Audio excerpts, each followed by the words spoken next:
ನವರಾತ್ರಿಯ ಶುಭಾಶಯಗಳು. ಶೈಲಪುತ್ರಿ ದೇವಿಯು ಪಾರ್ವತಿಯ ಮೊದಲ ರೂಪ. ಹಿಮಾಲಯ ಪರ್ವತರಾಜನ ಮಗಳು. ಹಿಂದಿನ ಜನ್ಮದಲ್ಲಿ ದಕ್ಷಿಣ ಮಗಳಾಗಿ ಜನಿಸಿ ಶಿವನನ್ನು ಅವಮಾನಿಸಿದ್ದರಿಂದ ಯಜ್ಞಕುಂಡದಲ್ಲಿ ಸತಿ ದೇಹವನ್ನು ತ್ಯಾಗ ಮಾಡಲಾಗುತ್ತದೆ. ನಂತರ ಶೈಲಪುತ್ರಿಯಾಗಿ ಶಿವನನ್ನು ಮದುವೆಯಾಗುತ್ತಾಳೆ. ನವರಾತ್ರಿಯ ಮೊದಲ ದಿನ ಈಕೆಯನ್ನು ಪೂಜೆ ಮಾಡಲಾಗುತ್ತದೆ. ಈಕೆ ಧೈರ್ಯ, ತಾಳ್ಮೆ ಮತ್ತು ಆಧ್ಯಾತ್ಮಿಕ ಏಳಿಗೆ ಸಂಕೇತ. ಯಾ ದೇವಿ ಸರ್ವಭೂತೇಷು ಶೈಲಪುತ್ರಿ ರೂಪೇಣ ಸಂಸ್ಥಿತ ನಮಸ್ತಸ್ಯೆ ನಮಸ್ತಸ್ಯೆ ನಮಸ್ತಸ್ಯೆ ನಮೋ ನಮಃ. ಇಂದು ನವರಾತ್ರಿ ಎರಡನೆಯ ದಿನ.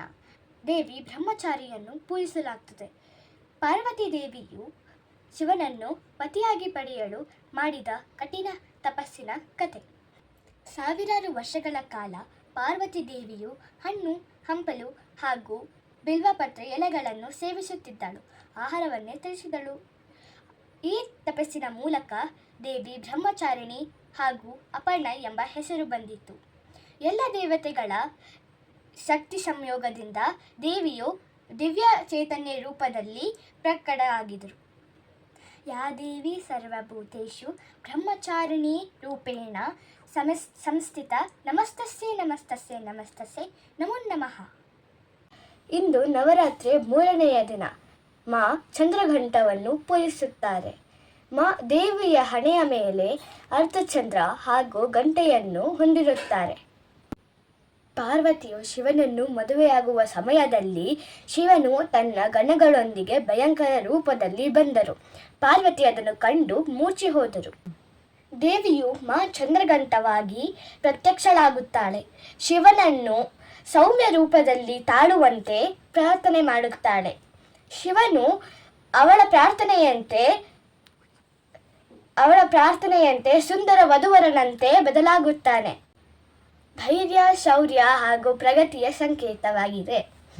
ಯಾ ದೇವಿ ಸರ್ವಭೂತೇಷು ಮಾ ಚಂದ್ರಘಂಟ ರೂಪೇಣ ಸಂಸ್ಥಿತ ನಮಸ್ತಸ್ಯೆ ನಮಸ್ತಸ್ಯೆ ನಮಸ್ತಸ್ಯೆ ನಮೋ ನಮಃ. ಇಂದು ನವರಾತ್ರಿಯ ನಾಲ್ಕನೆಯ ದಿನ.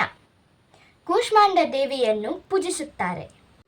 ತನ್ನ ಮಂದವಾದ ನಗುವಿನಿಂದಲೇ ಇಡೀ ಬ್ರಹ್ಮಾಂಡವನ್ನೇ ಸೃಷ್ಟಿಸಿದಳು ಎಂದು ಪುರಾಣಗಳು ಹೇಳುತ್ತವೆ.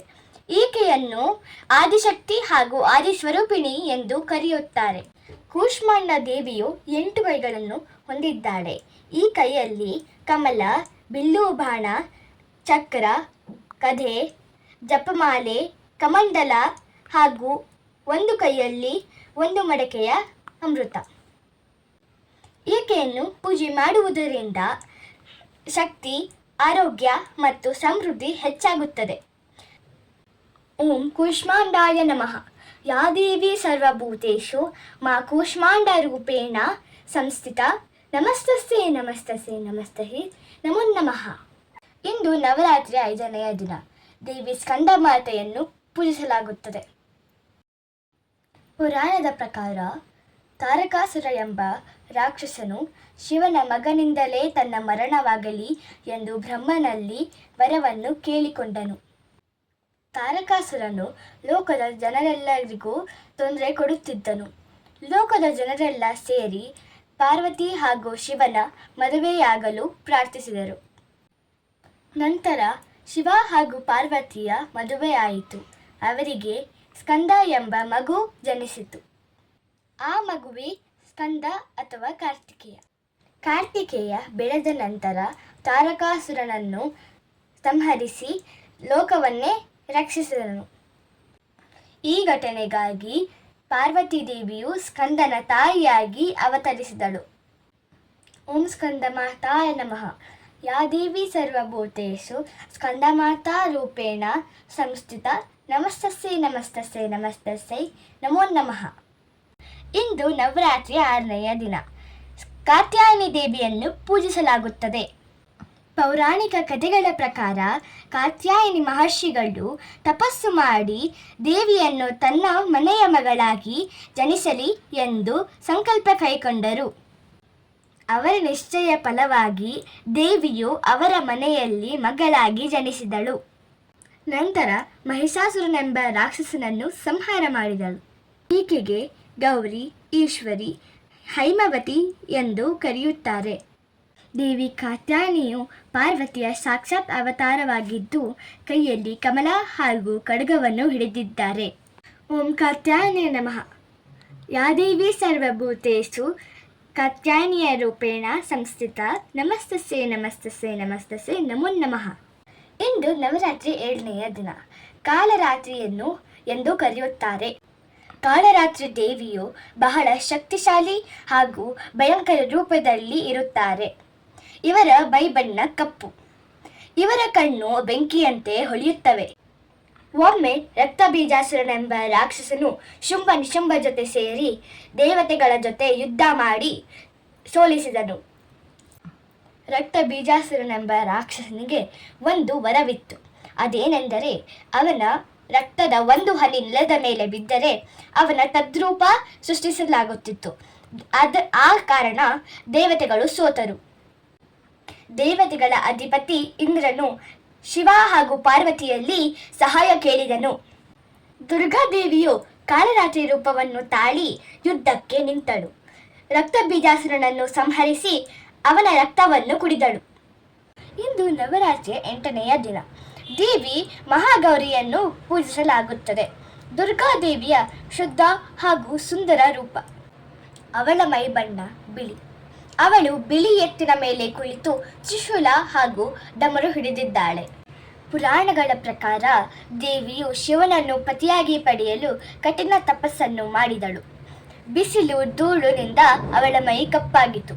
ಶಿವನು ಈಕೆಯ ತಪಸ್ಸನ್ನು ಮೆಚ್ಚಿ ಬಂದನು. ಈಕೆಯನ್ನು ಗಂಗಾ ನದಿಯಲ್ಲಿ ಸ್ನಾನ ಮಾಡಿಸಿದನು. ಈಕೆಯ ಕಪ್ಪೆಯೆಲ್ಲ ಹೋಗಿ ಬಿಳಿ ಬಣ್ಣದಲ್ಲಿ ಹೊಳೆಯುತ್ತಿದ್ದಳು. ಅದರಿಂದ ಈಕೆಯನ್ನು ಮಹಾಗೌರಿ ಎಂದು ಕರೆಯಲಾಗುತ್ತದೆ. ಓಂ ಮಹಾಗೌರಿಯೇ ನಮಃ. ಯಾ ದೇವಿ ಸರ್ವಭೂತೇಷು ಮಹಾಗೌರಿ ರೂಪೇಣ ಸಂಸ್ಥಿತ ನಮಸ್ತಸ್ಸೈ ನಮಸ್ತಸ್ಸೈ ನಮಸ್ತಸ್ಸೈ ನಮೋ ನಮಃ. ಇಂದು ನವರಾತ್ರಿ 9ನೆಯ ದಿನ. ದೇವಿ ಸಿದ್ಧಿದಾತ್ರಿಯನ್ನು ಪೂಜಿಸಲಾಗುತ್ತದೆ. ಸಿದ್ಧಿದಾತ್ರಿ ದೇವಿಯು ಎಲ್ಲ ಸಿದ್ಧಿಗಳನ್ನು ಮತ್ತು ಆಧ್ಯಾತ್ಮಿಕ ಶಕ್ತಿಯನ್ನು ನೀಡುವ ದೇವತೆಯಾಗಿದ್ದಾಳೆ. ದೇವಿಯು ಅರಳಿದ ಕಮಲ ಮೇಲೆ ಕೂತಿರುತ್ತಾರೆ ಮತ್ತು ಎಡಗೈಯಲ್ಲಿ ಕಮಲ ಹಾಗೂ ಶಂಕುವನ್ನು ಹಿಡಿದಿದ್ದಾರೆ. ಬಲಗೈಯಲ್ಲಿ ಗದೆ ಹಾಗೂ ಚಕ್ರವನ್ನು ಹಿಡಿದಿದ್ದಾರೆ.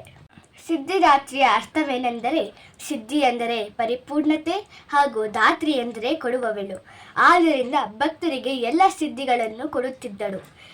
ಮಾರ್ಕಂಡೇಯ ಪುರಾಣಗಳ ಪ್ರಕಾರ ಅಣೀಮ, ಮಹೀಮ, ಗರೀಮ, ಲಘೀಮ, ಪ್ರಾಪ್ತಿ, ಪ್ರಾಕಮ್ಯ, ಈಶಿತ್ವ, ವಶಿತ್ವ ಈ 8 ಸಿದ್ಧಿಗಳನ್ನು ದೇವಿಯ ಅನುಗ್ರಹದಿಂದ ಪಡೆಯಬಹುದು. ದೇವಿಯ ಕೃಪೆಯಿಂದ ಶಿವನು ಎಲ್ಲ ಸಿದ್ಧಿಗಳನ್ನು ಪಡೆದನು. ಆದ್ದರಿಂದ ಅವನ ಅರ್ಧ ಶರೀರ ದೇವಿಯದಾಯಿತು. ಆದ್ದರಿಂದ ಇಡೀ ಜಗತ್ತಲ್ಲಿ ಶಿವನು ಅರ್ಧನಾರೇಶ್ವರ ಎಂಬ ಹೆಸರನ್ನು ಪಡೆದನು. ಓಂ ಸಿದ್ಧಿದಾತ್ರೇ ನಮಃ. ಯಾ ದೇವಿ ಸರ್ವಭೂತೇಷು ಸಿದ್ಧಿದಾತ್ರೇ ರೂಪೇಣ ಸಂಸ್ಥಿತ ನಮಸ್ತಸ್ಸೇ ನಮಸ್ತಸ್ಸೇ ನಮಸ್ತಸ್ಸೇ ನಮೋ ನಮಃ. ಎಲ್ಲರಿಗೂ ವಿಜಯದಶಮಿ ಹಾಗೂ ಆಯುಧ ಪೂಜೆಯ ಶುಭಾಶಯಗಳು. ಭಾರತದ ವಿವಿಧ ರಾಜ್ಯಗಳಲ್ಲಿ ನವರಾತ್ರಿಯನ್ನು ವಿಭಿನ್ನ ರೂಪದಲ್ಲಿ ಆಚರಿಸುತ್ತಾರೆ.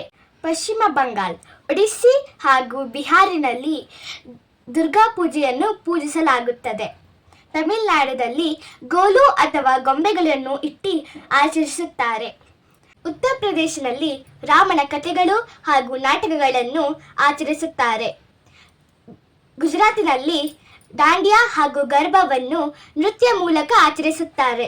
ವಿಜಯದಶಮಿ ಹಬ್ಬವನ್ನು 2 ಮುಖ್ಯ ಪುರಾಣ ಕಥೆಗಳ ನೆನಪಿಗಾಗಿ ಆಚರಿಸಲಾಗುತ್ತದೆ. ತ್ರೇತಾಯುಗದಲ್ಲಿ ಶ್ರೀರಾಮನು ರಾವಣನನ್ನು ಸಂಹರಿಸಿ ಸೀತಾದೇವಿಯನ್ನು ರಕ್ಷಿಸಿದ ವಿಜಯ ದಿನ. ದುರ್ಗಾದೇವಿಯು ಮಹಿಷಾಸುರನೆಂಬ ರಾಕ್ಷಸನನ್ನು ಸಂಹರಿಸಿ ಗೆದ್ದ ದಿನ. ಈ ದಿನದಂದು ಶಮಿ ವೃಕ್ಷ ಅಂದರೆ ಬನ್ನಿ ಮರವನ್ನು ಪೂಜಿಸಲಾಗುತ್ತದೆ. ಪಾಂಡವರು ತಮ್ಮ ಶಸ್ತ್ರಗಳನ್ನು ಸುರಕ್ಷಿತವಾಗಿ ಈ ಮರದಲ್ಲಿ ಇಟ್ಟಿದ್ದರು ಮತ್ತು ಮಹಾಭಾರತದಲ್ಲಿ ಇವರ ವನವಾಸ ಮುಗಿದ ದಿನ ಎಂದು ಹೇಳುತ್ತಾರೆ. ಮೈಸೂರಿನಲ್ಲಿ ವಿಜಯದಶಮಿ ದಿನದಂದು ತಾಯಿ ಚಾಮುಂಡೇಶ್ವರಿ ದೇವಿಯ ಮೆರವಣಿಗೆ ಜಂಬೂ ಸವಾರಿಯನ್ನು ಅದ್ದೂರಿಯಾಗಿ ಆಚರಿಸಲಾಗುತ್ತದೆ. ಈ ಹಬ್ಬದ ಆಚರಣೆಗಳು ಮತ್ತು ಕಥೆಗಳು ಕೆಟ್ಟದನ್ನು ಸೋಲಿಸಿ ಒಳ್ಳೆಯದನ್ನು ಸ್ವಾಗತಿಸುವ ಸಂಕೇತವಾಗಿದೆ. ಎಲ್ಲರಿಗೂ ನನ್ನ ಧನ್ಯವಾದಗಳು.